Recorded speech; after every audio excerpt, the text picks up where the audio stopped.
Bonsoir madame, bonsoir monsieur, ravi de vous retrouver. Bonsoir François Soudan. Bonsoir Hamid Barada. Merci d'avoir accepté notre invitation. Grand journaliste devant l'éternel, vous avez tâté tous les rouages du métier, grand reporter, investigation, interview, éditorial, avant de diriger auprès de Bachir Ben Ahmed la rédaction de Jeune Afrique. Vous êtes considéré à juste titre comme l'un des meilleurs connaisseurs du Maroc, que vous pratiquez depuis des décennies, 3 décennies je crois. Vous êtes bien placé pour parler des relations plutôt conflictuelles entre les médias français, et le Royaume du Maroc.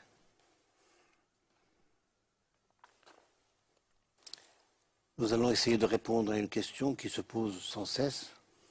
Pourquoi, quoi qu'il fasse, le Maroc a mauvaise presse? Ma première question plus précise, comment vous expliquez cette fatalité, cette hostilité rampante, insidieuse au sujet du Maroc? Alors, il y a une part d'explication historique, si je puis dire. Vous savez que la gauche française et le monde des médias en France est essentiellement un monde de gauche, a toujours un problème avec la monarchie. Elle n'est pas acceptée, elle est considérée comme une obsolescence. Le fait pour une population d'avoir un lien d'affection pour son monarque, c'est considéré comme de la soumission. Il y a donc ce problème relationnel. Il ne faut pas oublier que l'idée coloniale et la mission civilisatrice a été portée en France au début du XXe siècle par la gauche, beaucoup plus que par la droite. Et en ce qui concerne le Maroc, on a l'air de penser qu'effectivement le protectorat, la colonisation est inachevé puisqu'on n'a pas pu imposer un modèle républicain.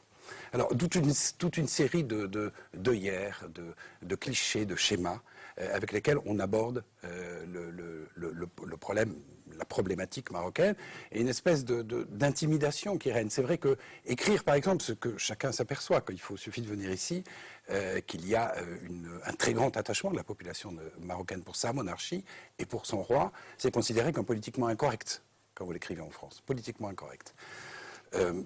Ça pouvait donc peut-être dans une certaine mesure s'expliquer sur Hassan II, qui était un souverain assez clivant, en tout cas qui était entouré de gens assez clivants. C'est inexplicable, effectivement, depuis l'arrivée au pouvoir de Mohamed VI, puisque le Maroc s'est considérablement ouvert. Il y a une série de livres qui ont été écrits à l'arrivée du nouveau souverain. Alors ça a commencé par le dernier roi. Oui, le dernier roi, donc c'était le dernier. C'était le dernier. Puis il y avait... Quand le Maroc sera islamiste. Oui, puis il y avait le roi prédateur. Il y a eu le roi prédateur. Donc c'est tous ces livres. Tous ces livres ont été complètement éphémères dans le jugement et se sont tous trompés. Tous trompés. Et ça, c'était au début des années 2000. À ce moment-là, c'était effectivement le diagnostic qui était fait en France. Et tout ça était tout à fait éphémère. Tout ça a fait pchit. Et depuis, il y a un problème de discours de rechange qui n'existe pas. Est-ce que vous ne croyez pas que les auteurs, qui n'écrivent plus d'ailleurs, se rendent compte de leur échec? J'aimerais bien qu'ils se rendent compte, en tout cas, de leur échec. Ça n'est pas, hélas, une caractéristique commune de la classe journalistique en France, que l'autocritique.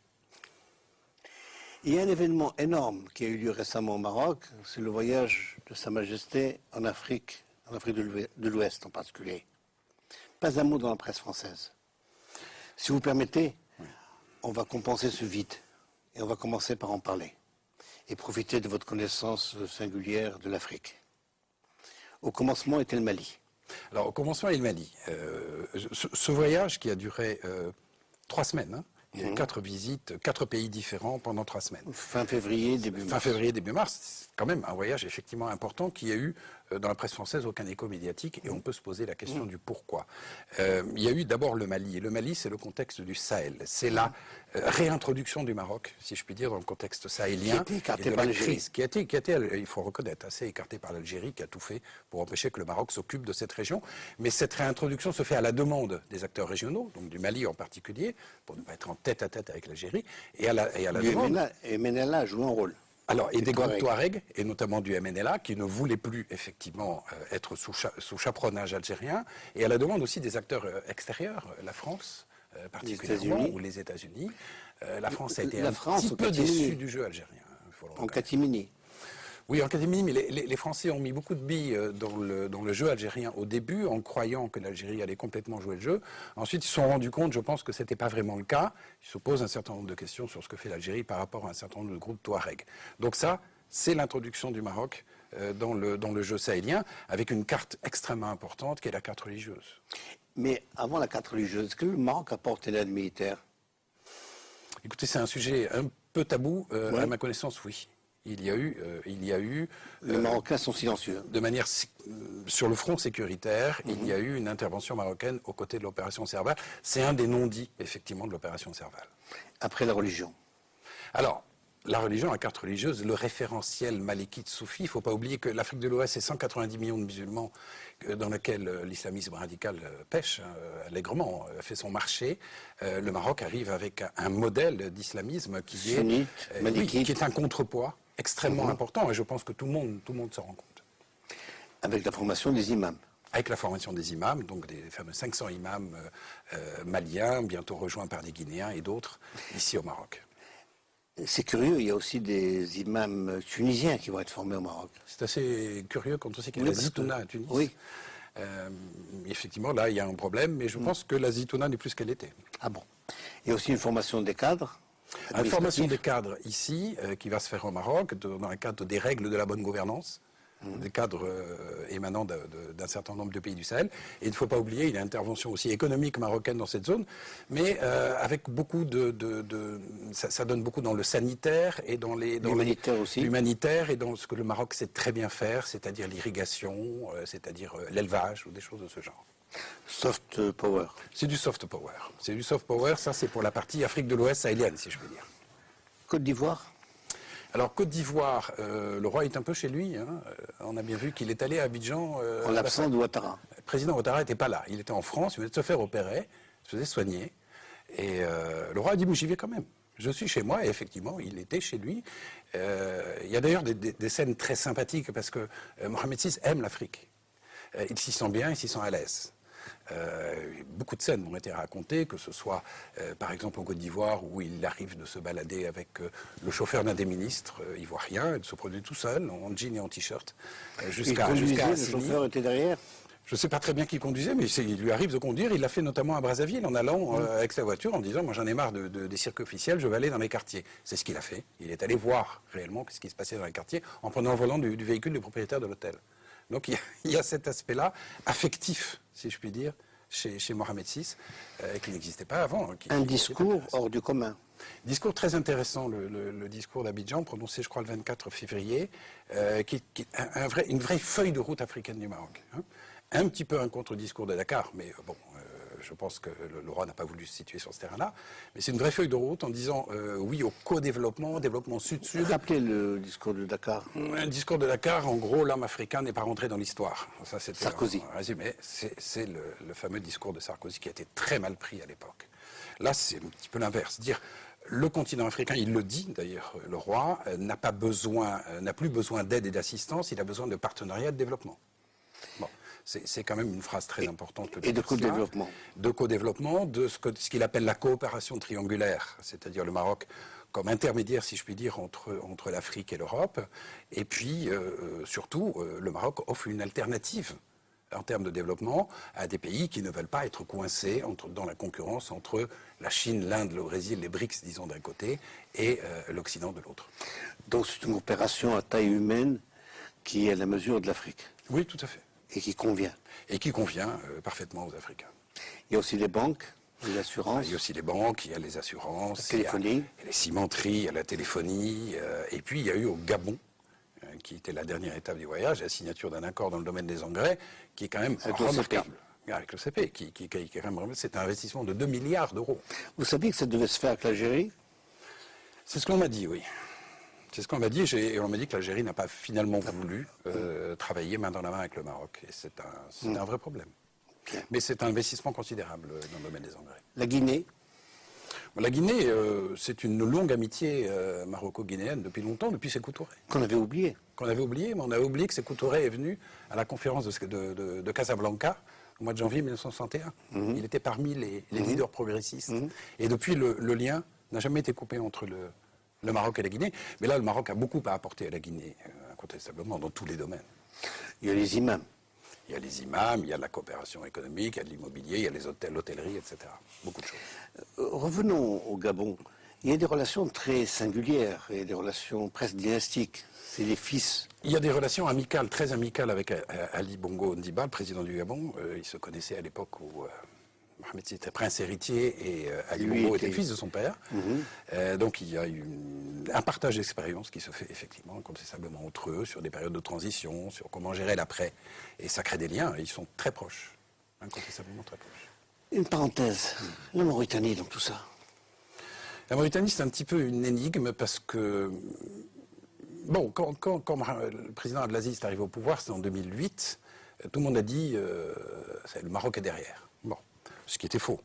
C'est un coup d'État qui ne doit rien à personne. Simplement... À cause de la formation d'Abdelaziz. Voilà, il a été formé à Meknès, et lui-même appartient à la communauté de Ouled Bouzba, qui est une tribu d'origine marocaine. Donc on s'est dit, il y a une marocophilie.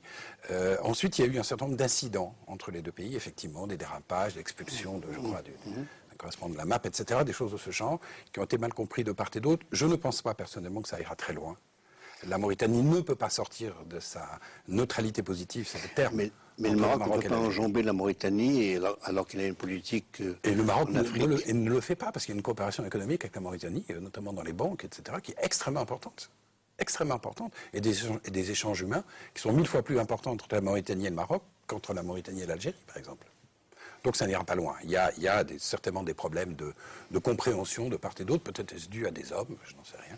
Un mystère. Le Maroc a toujours le même ambassadeur. C'est possible, oui. Parce qu'on ne sait pas s'il est toujours là. Semble-t-il, il est toujours là. Oui. Voilà. Bien. Plusieurs questions concernant l'Afrique. La première, est-ce qu'il y a une stratégie à proprement parler ou, comme le Maroc sait faire, des coups? Non, il y a... votre jugement? Non, il y a... vous savez que ça va faire 30 ans cette année que le Maroc a quitté l'OEA. Hein, c'était en novembre 84 à Addis Abeba. Et vous vous souvenez de cette petite phrase de Guédira qui dirigeait la délégation en disant « Je vous dis adieu.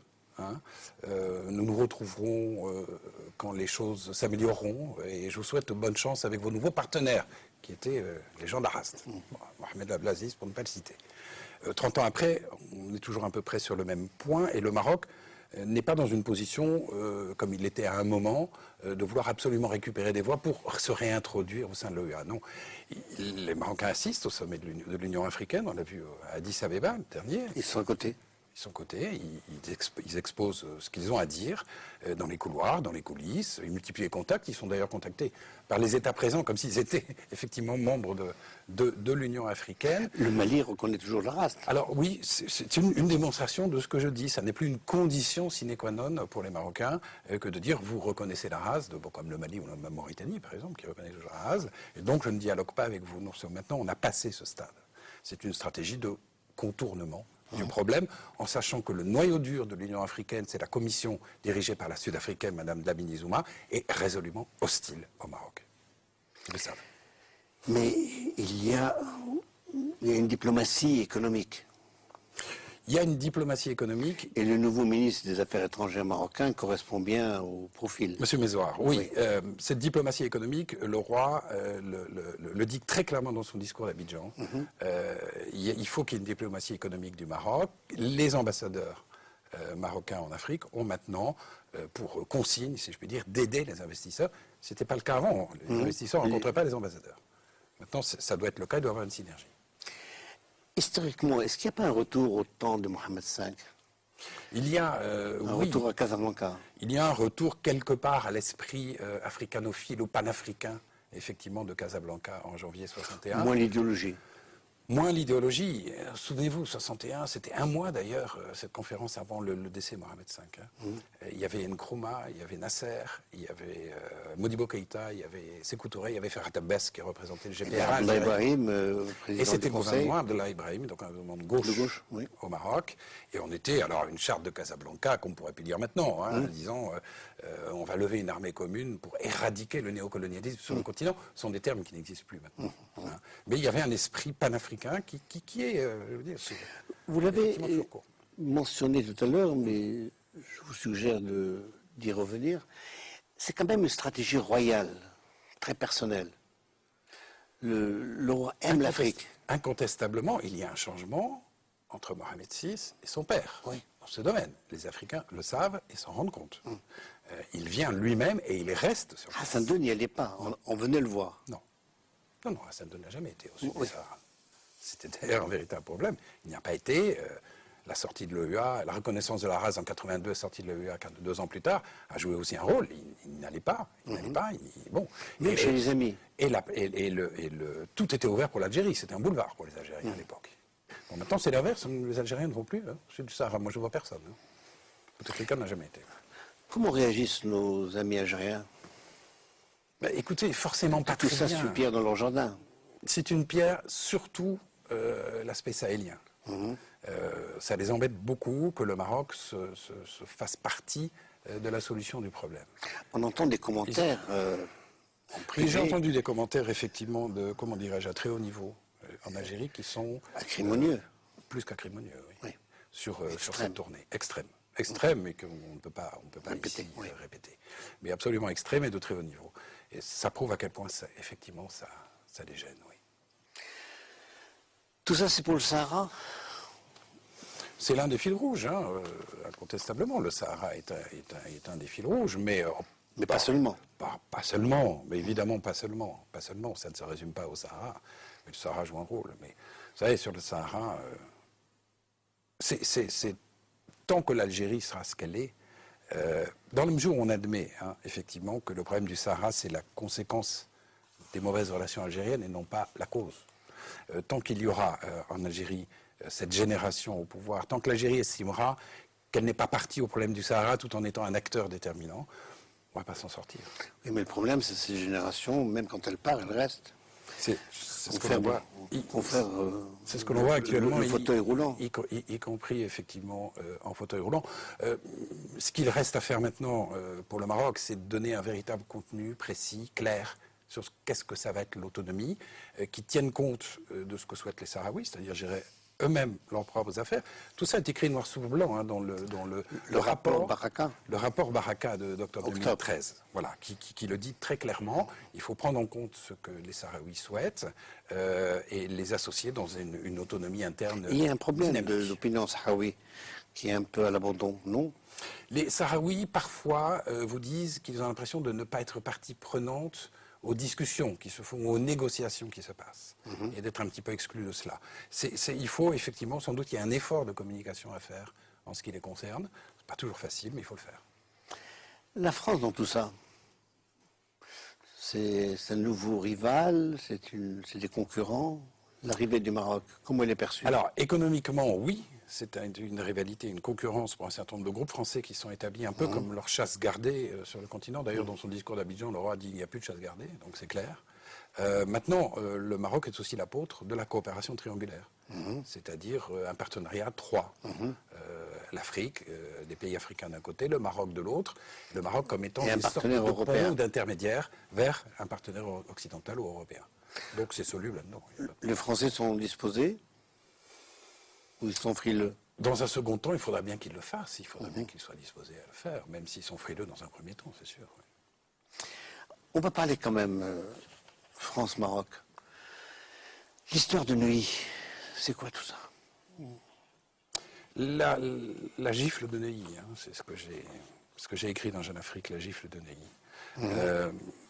Je crois qu'il y a une histoire d'abord de très mauvais comportement. Rappelez les faits. Alors, les faits, c'est le passage du patron de la DST, M. Ramouchi, qui passe à Paris pour une réunion tout à fait officielle, place Beauvau, etc., avec ses homologues, et une juge d'instruction en charge d'une plainte, ou de 2 plaintes, ou de 3 plaintes, déposées par un certain nombre de citoyens d'origine marocaine ou marocains, croit bon d'envoyer 7 ou 8 policiers en gilet pare-balles à la résidence de l'ambassadeur du Maroc à Neuilly pour auditionner M. Ramouchi, donc c'est-à-dire mettre la main sur lui et l'emmener que des orfèvres dans le cabinet de la dite juge.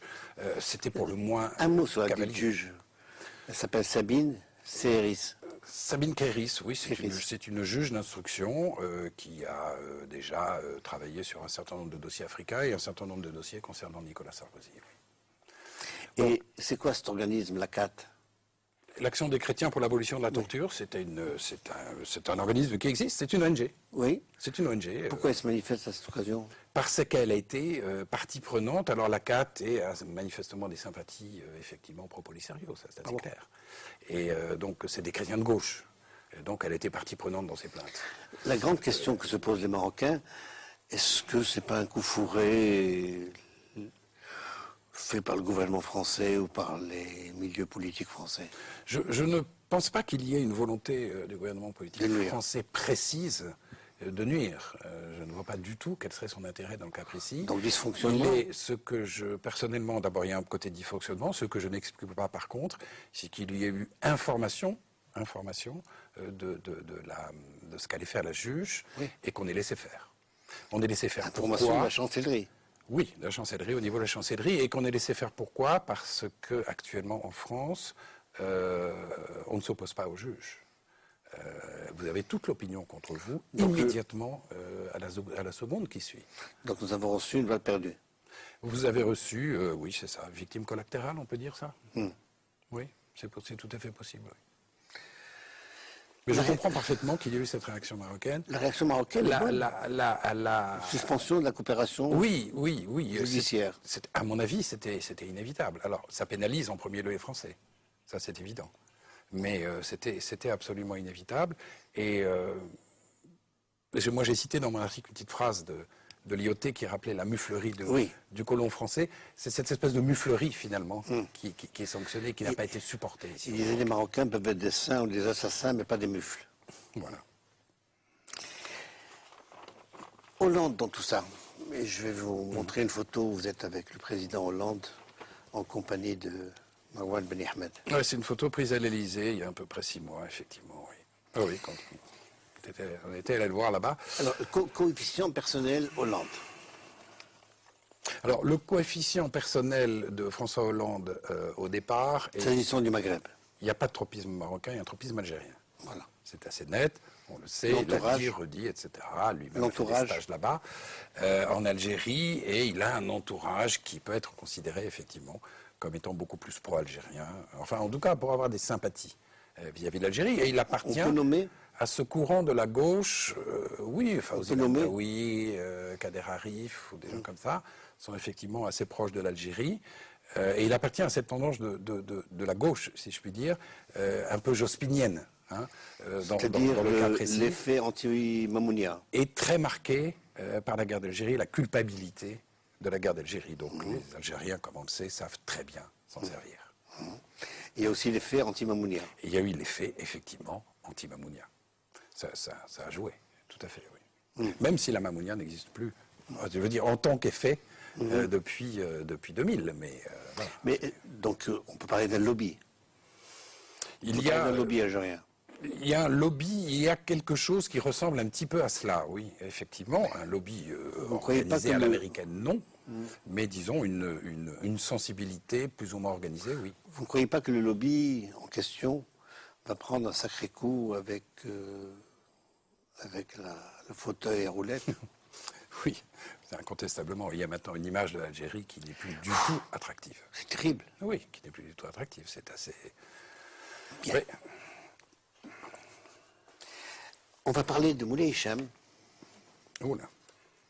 qui vient de publier un livre. Moulay Hicham, oui. Vous avez certainement lu. Oui. Pour vous, c'est une vieille connaissance.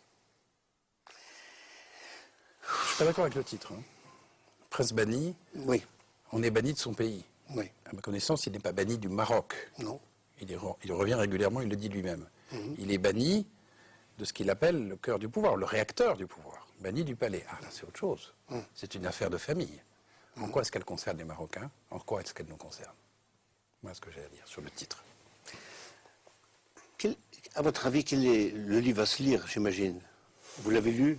Je l'ai lu, le livre se lit, écoutez, il se lit en France, d'abord parce qu'il a un éditeur qui fonctionne, qui fait beaucoup de publicité, et on le lit en France parce que c'est un côté, comment dirais-je, people, hein, voilà, côté people. Donc penser. les petites histoires qui sont racontées dedans intéressent et amusent.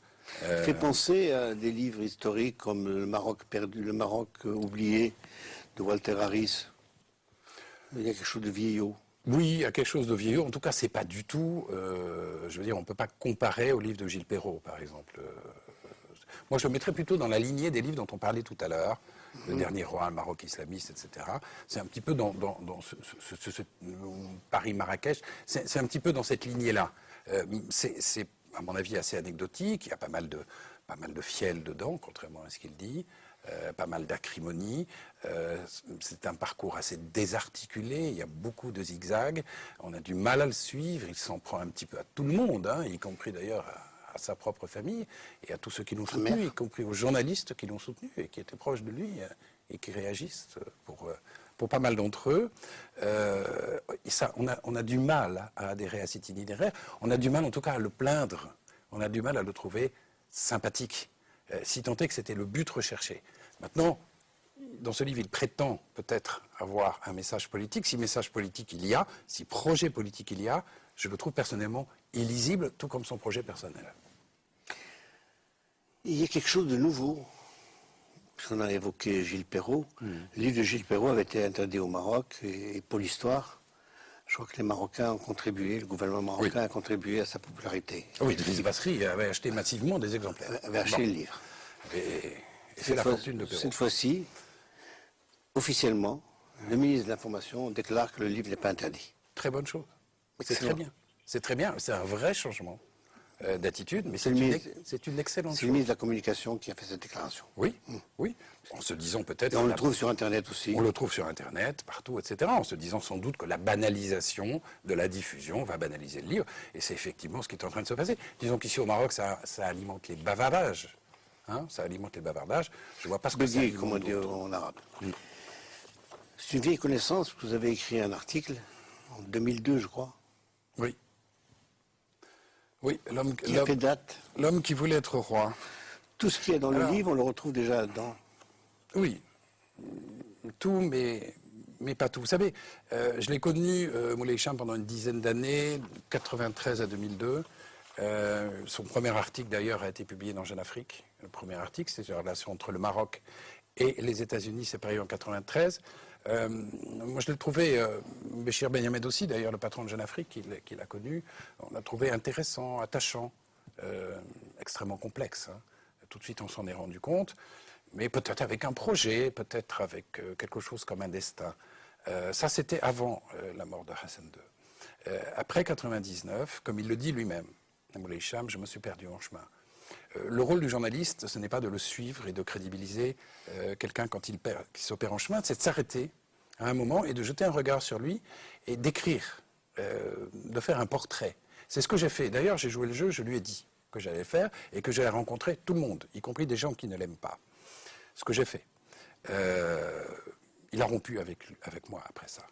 Il a rompu avec moi après ce portrait dont je m'aperçois dans le livre effectivement qu'il ne l'a pas supporté puisqu'il en parle. Alors il me reproche effectivement d'avoir dit de son père, Moulay Abdallah, qu'il aimait bien les belles femmes et les belles bouteilles et les bonnes bouteilles.